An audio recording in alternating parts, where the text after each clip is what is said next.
வெண்பருத்தி நூலெடுத்து வாய் வெடிச்ச பூவெடுத்து நான் அணிஞ்சிட தொடுத்து வச்ச நடினமான மாலை இது.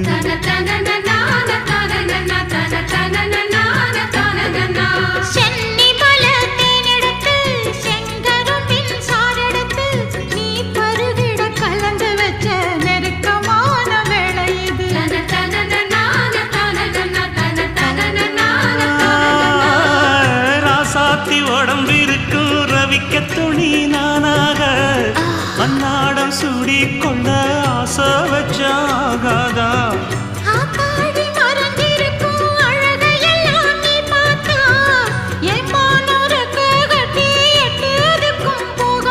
அடிச்சீனி சக்கரையே எட்டி நீயும் நிக்கிறையே நான் ஏங்கி ஏங்கி பார்க்கிற போறாமி